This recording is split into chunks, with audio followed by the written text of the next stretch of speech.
Hello and welcome to the latest episode of Weekend Winners in association with BetVictor, where we preview the best of the action from Haydock and the Curragh, of course, on Irish Guineas weekend. Now, I'm going to be looking at these races alongside Declan Rix and Sam Boswell. Deck, how's your week been?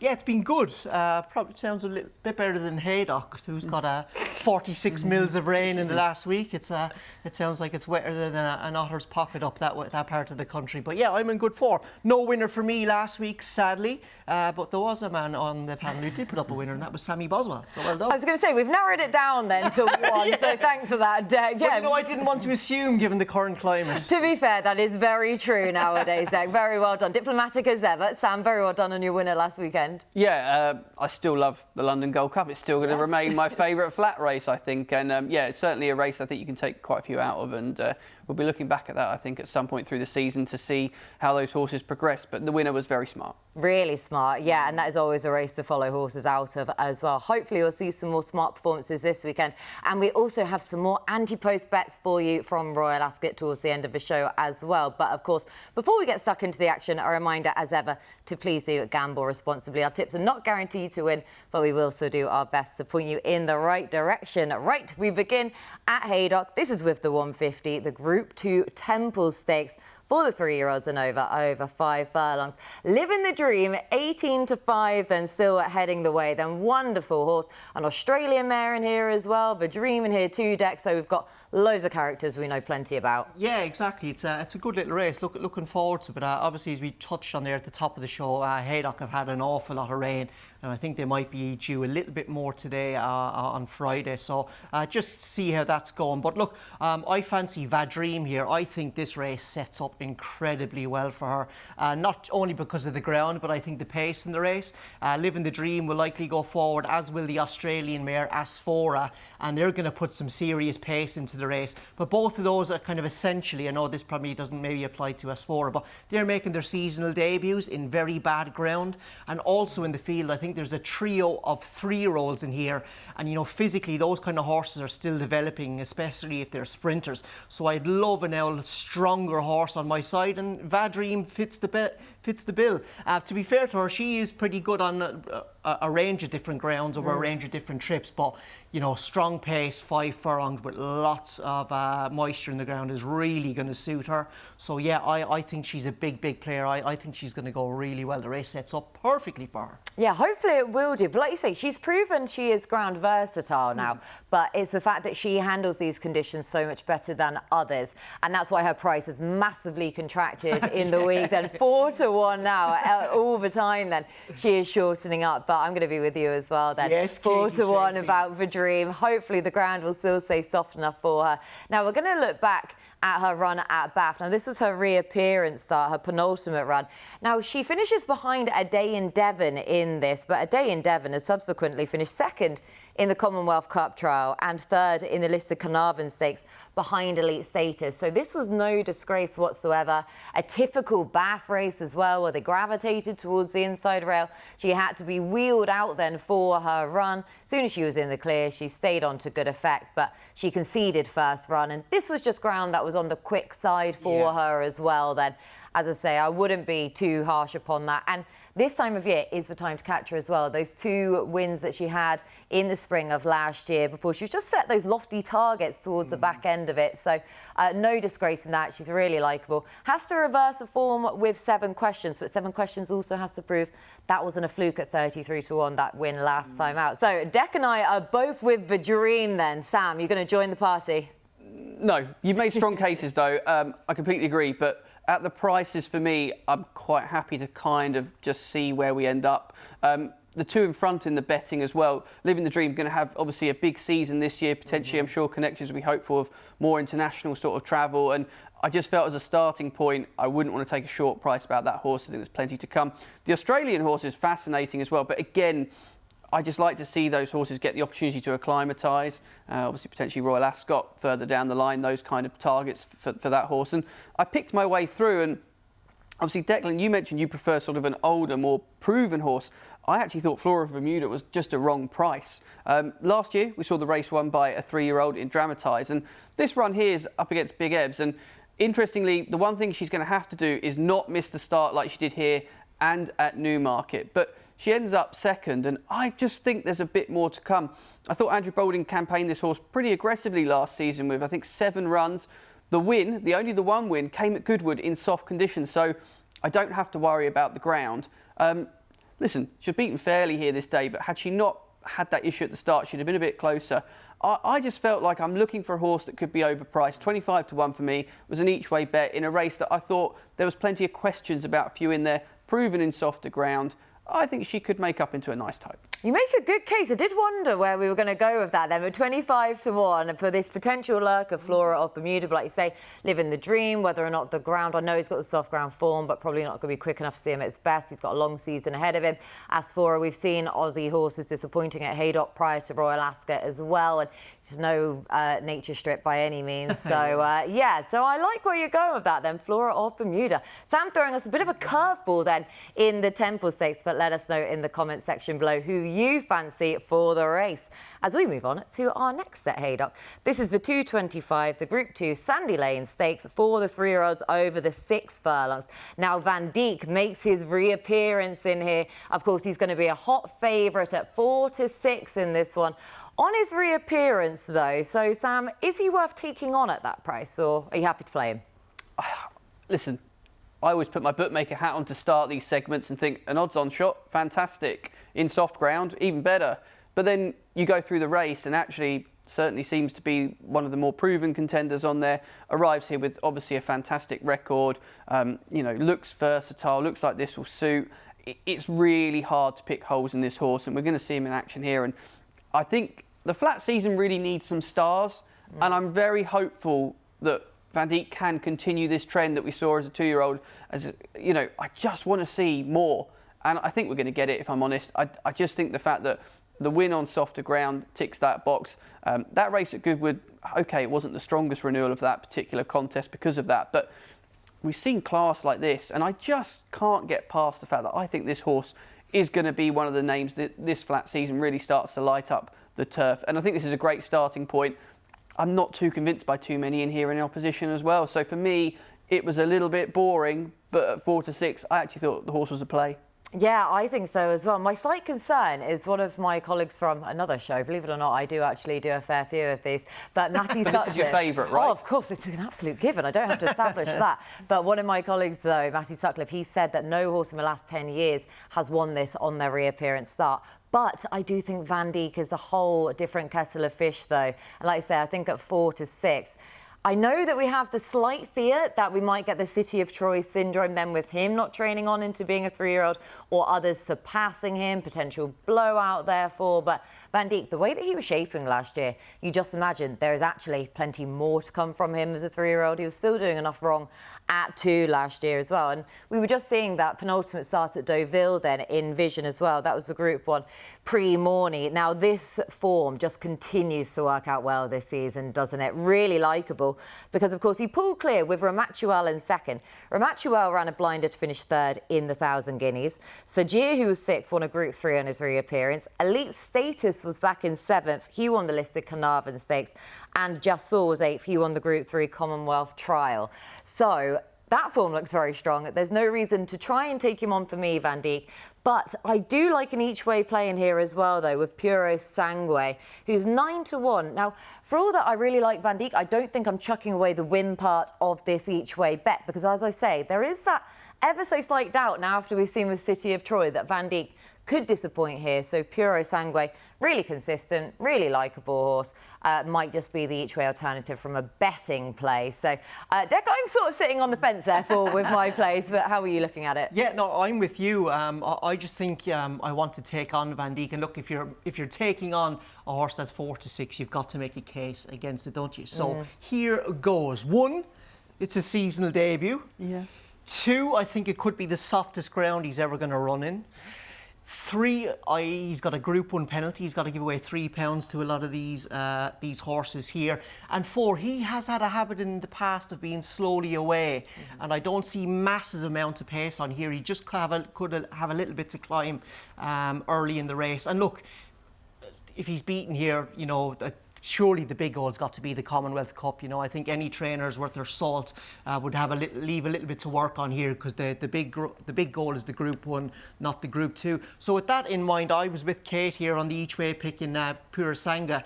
A little bit like the horse that you fancied in the previous race. He was a very busy 2-year-old, very versatile as well. 5 furlongs, 6 furlongs, soft ground, even heavy ground at Goodwood he performed well in. He's just versatile and he's likeable. Now this is his seasonal comeback against Jasur, the horse I've put up Ante-Post for the Commonwealth Cup. I was probably a little bit disappointed with him on the day, but you can see there how he's moving. He's not really striding out in front. I think he needed the race quite badly, and that kind of fits a trend with a lot of the balding horses. Plenty of them have been taking big steps forward from their first to their second run. The other part of that race as well, he was drawn in 1 and the race developed on the stand side rail, because that's where the pace or the stalls were that day. So I think you can forgive him, and especially at the prices. I like him. I think he'll go really well here. He's a good solid each way bet for me as well, Katie Tracey. 9-1 as well. And how many mentions I just saw in a day in Devon? 2 horses that aren't actually running this week. How many mentions are they going to get? But it's a perfect time of year, though, isn't it, now in the flat season? We're starting to get all of these intertwining form lines then between horses, and that playing out certainly so in the Sandy Lane Stakes. So each way for Puro Sangue for Declan. I'm hedging my bets. I think Van Dijk will win, but I'm also having the each way on Puro Sangue. But Sam, you're fully in. Kate, stop letting him put doubt in your mind. Van Dijk just, in my opinion, wins this. Deck makes me doubt a lot, to be fair, so it's only fair at this point. Let us know in the comment section below who you fancy. And before we move on to our next race, which of course is the big one, a reminder to like and subscribe to the At The Races YouTube channel so you never miss an episode. Right, of course, it is Irish Guineas weekend. The 2,000 guineas at the Curragh comes up on Saturday at 3:40. Group 1 contest for the 3-year-olds over a mile. Aidan O'Brien, of course, seeking a 13th win in the race, but Rosalien it is who heads the betting at 10-11 in here then for Richard Hannon, he's got a nice duo in here, Deck, hasn't he? He does, absolutely. And I actually probably think on the form, Hatem is going to be Rosalien's biggest danger, so it'll be interesting to see how that pans out. Ryan Moore rides River Tiber over Unquestionable. I think I would have gone the other way around, to be honest. I think Unquestionable's form is stronger, and he's proven at this trip. I wouldn't be surprised if River Tiber turns out to be maybe potentially a Jersey Stakes horse or a Commonwealth Cup horse. He was actually backed for the Commonwealth Cup this week, interestingly. But I'm with Rosalien here. I'm going to keep it pretty short and sweet, which is very unlike me on the show because I like to rabbit on. But I just think he's got the best form in a race that doesn't look the strongest. I was worried about him in the Guineas over the mile, to be honest, because he's such a strong traveller and he was by Blue Point. But I thought he stayed quite well, given they went a very strong gallop, I would say. So getting back to the Curragh in a race that probably won't be run at as strong a gallop, I think will suit, and I'm just hoping it's going to be a class of his class coming through. I would say El Shawnee Levy, he's behind enemy lines here.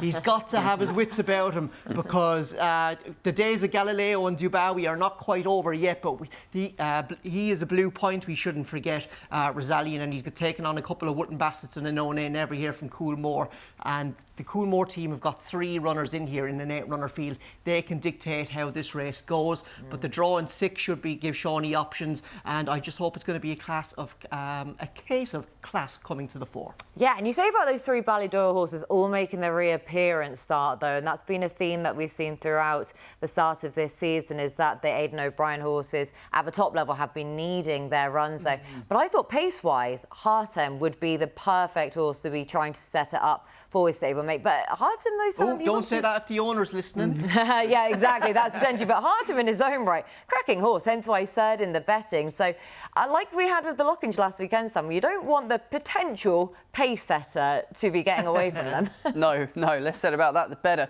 But let's touch on what you just said. This is exactly why I'm turned off the 3 Aidan O'Brien runners, because you're spot on.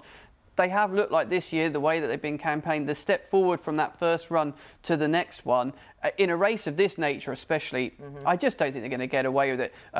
Deck's completely right. He's made a really good case for Rollison, and that's where I came down. And I know it's another favourite from me, so not the most original pick. But you look back through, and Richard Hannon's comments after the 2,000 guineas were really interesting. He felt that was the strongest 2,000 guineas for the last 10 years, is what he said. Now, listen, he's going to be saying that when his horses have run so well in it, but I actually think he's possibly right. And, you know, just think, if he'd gone, if Noble Speech hadn't won, he'd have been, what, a one-length winner of the 2000 Guineas, and he'd be going off even shorter here. I think he just bumped into one, and I think he's a really nice horse. I think the ground as well, looks like Ireland's going to miss the worst of any rain over the weekend. It might be a little spot around, but he's going to get his ground, which is so key this time of year. And I'm really excited to see him. And I think I just couldn't really get too stuck into trying to find anything that I felt would beat him. So therefore, I have to back him.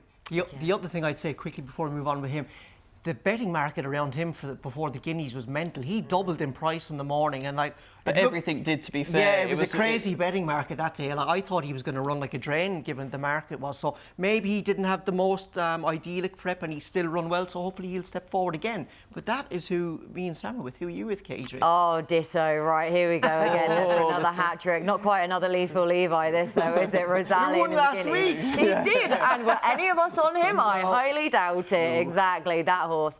But no, Rosalie, and then he can be the new flag bearer for weekend winners, hopefully, if he goes and wins this. But the bet for me, I'm being slightly rogue with my bets this weekend, because I just fancy Rosalie to beat Hartem again, basically to do exactly what they did at Newmarket, of course, without Notable Speech in the way then. But they finished second and third, and if they can finish the 1-2 here, if the Ballydoyle contingent disappoint on their reappearance starts, and I can't imagine that these were the leading lights then as such to be going into this 4-team Aidan O'Brien. And so Rosalie then to win this, and you can mark him up, I think, for Newmarket as well, because he was right into the teeth of that pace at Newmarket, a well-run contest, and he probably went for it a bit sooner than ideal then as well. So Rosalie, and hopefully have a nice tee up, Hartem to go forwards, and Take Me to Church to also set the pace as well. But the Hannon pair then, hopefully to do 1-2 then in the Irish 2000 Guineas. But we're all with Rosalie, and goodness me, the pressure is on. And it was this weekend last year we were all with Little Big Bear who went in, so hopefully it's a case of history repeating. There you go, yeah, right, Rosalie, and we'll get a little plushie of Rosalie and to go with our Little Big Bear and Elisa Levi plushie to sit on the sofa for next week, should Rosalie and go in. But let us know who you fancy in the comments section below, as we head over to the soft set to give you our Royal Ascot Ante-Post, as well as our best bets for this weekend. Now, Royal Ascot is less than a month away. So again, we're going to have an early look at some of the races with some Ante-Post plays. So Sam, you're up first. Yeah, I've gone to the Gold Cup, which is a fantastic race. I absolutely love it. And we've got an even money favourite in there, in Kyprios, who we've seen on a couple of occasions this season winning nicely enough, I suppose. I just thought he's a little bit short in there, and I was sort of like, right, let's find something we can get a decent boost on and take him on with. And if you remember last year, Curragh Mon Ami was my sort of favourite flat horse and did a job. And unfortunately for him, it doesn't sound like he's going to make the race. But they have got the owners a horse in Gregory that I think could make up into a really nice horse to take on the favourite. And going through it, I think the race will cut up. I don't think it's going to be as many runners. And we'll watch him winning at Ascot as a 3-year-old last year. And he didn't make his debut till he was 3, and this was only his 3rd run of his life. And I thought the toughness he showed this day to stick it out, from turning from home, he'd been doing a lot of the donkey work out in front, and Frankie just kept going on him, kept going, and he kept finding. The trip's going to be an unknown. The longest he's ever run over is 1 mile 6, but I definitely think he's the type of horse that will relish this kind of test. He's going to be a year older. He looked okay on his reappearance. I maybe would have liked to have seen him run a little bit better, but I feel like this is going to be the early season target. He'll be named at it. With what's happened to his owner's other horse, I just felt like the race is going to cut up, and I thought it was a really fair price to try and find something to take the favourite on with. I mean, to be fair, you do have good history with this race. This is your Ante-Post race then last year, where you found the winner at a big price as well. So Gregory then this time around, interesting to be taking on the favourite. But of course, this has been boosted as well. So the BetVictor traders being very generous again with us. Yeah, and just to say, our previous boost from last week, they're still on the micro site as well, and we're going to sort of have a little bit of a road to Royal Ascot as we go through the next couple of weeks. So they'll all be on there, so you can get involved. If you missed an episode, you can check out what we've been boosting in previous weeks. Oh, nicely done. Yeah, so make sure to head to the website there as well, and also to utilise the QR code as well, then to take advantage of these boosts. Deck, who are we boosting for you? We are boosting a horse for me called Metal Merchant, who's going to run in the Royal Hunt Cup. Careful, nicely done. Careful now. Yeah, a 4-year-old trained by Jack Channon, who's run 2 times this season, and he's progressive, he's likeable, he's a really strong traveller, this guy. You can see him here. This is him running last week at Newbury. And it's interesting that he ended up nearly basically stand side in this race because he was drawn quite low. So he covered a fair bit of ground to get to the stand side rail. Not exactly the rail, but he was beaten here by a horse called Sonny Liston, who I think is a really, really talented horse. You know, he could end up being a group horse at some stage this season, maybe even a Group 1 horse if he wanted to be. Yeah, exactly. If everything pans out. Now, this was the same. This was obviously the Lockinge Day at Newbury. The times and the sections of the winner, Sonny Liston, stood up very well to what audience did in the Lockinge, bearing in mind that was a Group 1 and that was a handicap. So I think the form is very strong. Thankfully, Sonny Liston is not going to go to the Hunt Cup. It sounds like he's going to go to York for his next start. And I just think it leaves the path open for Metal Merchant. He's a strong traveller, which, you know, I think is always suited to the Ascot Straight course, and he's already a course and distance winner there as well. And finally, he's taken an old Katie Tracey view of things. Stats to finish it off here. Here we go. 8 of the last 10 winners of the Hunt Cup have been won by 4-year-olds, and he's a 4-year-old, so he will do for me. I could see him going off, you know, 8-1, 7-1 on the day, so he will do for me, please. Yeah, he was a big eye catcher, wasn't he, in Newbury? Like I say, last one off the bridles we've just been seeing in shot there as well. So again, that is another horse that's going to be boosted on the website, or again to use the QR code to take advantage of that boost from Metal Merchant for Deck. Now I'm going with Big Evs in the King Charles III Stakes, aka, or what was formerly known as the King's Stand, I should say, of course, the Group 1 over the 5 furlongs to 3-year-olds and over, so he's now 3. And I just don't see a sprinter that is going to stick their hand up in the air and be better than Big Evs. Now, we're looking back at when he won at the Breeders' Cup at Santa Anita. This was the juvenile turf sprint over the 5 furlongs, where the track did suit him, admittedly, because he has so much early speed, but he was also able to see off the other early leader. And then he just kept on in really good style to fend off all challengers around him.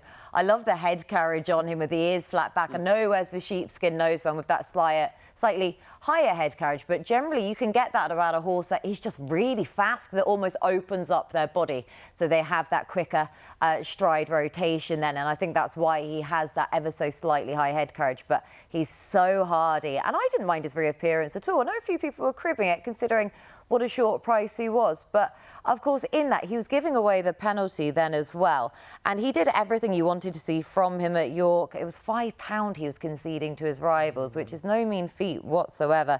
So I'm pleased to see that he's going down the King Charles Stakes rather than going to the Commonwealth Cup and taking on his own age range, because of course he's going to be getting weight from his elders in the King Charles. Got to keep remembering the new name then, of course, for that race. So Big Evs for me. As I say, I don't see any other horse that's going to come past him. Maybe we'll get a few clues this weekend from the Aussie runner up at Haydock, but hopefully not, and hopefully she is no nature strip. Right, that is a look ahead then to Royal Ascot and our Ante-Post bets. But of course, this weekend, more importantly, is more immediate then. So, Deck, would you like to kickstart us with your best bets for this weekend? I sure will. We've already covered the nap and the next best this week. The nap for me is going to be Vadream in the Temple Stakes. I just think the race sets up perfectly for, as we said there, the ground has got very wet at Haydock. That's going to suit. There's plenty of pace in the race as well. And the biggest market rivals are on the pace. They could cut each other's throats and basically having their first runs of the season as well. So I think the race sets up really well for Vadream. Pura Sanga, I think, is a good value bet against Van Dijk.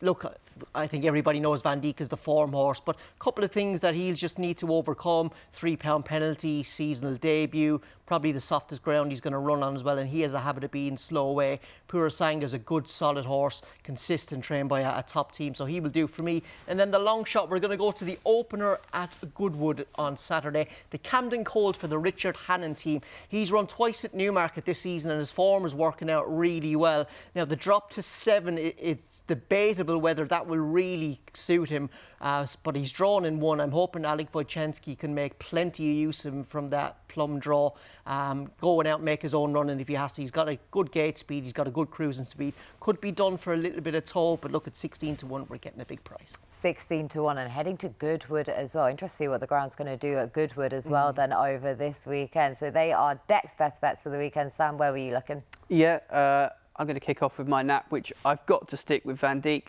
Declan's kind of tried to make me feel a bit more negative about this horse, and he's failing, because I think the Goodwood soft that he won on, I'd say, is going to be probably as bad as the Haydock soft, because I was there and got soaking wet that day, I seem to remember. 4 to 6, I think I wouldn't want to take much shorter, but I do think he's the class act in here, and I really want to see a flat superstar, and I think we're running out of bullets to fire when it comes to that category. So Van Dijk hopefully can do that. I'm going to head down to Goodwood as well for the Height of Fashion race, which is the 205 Regal Jubilee.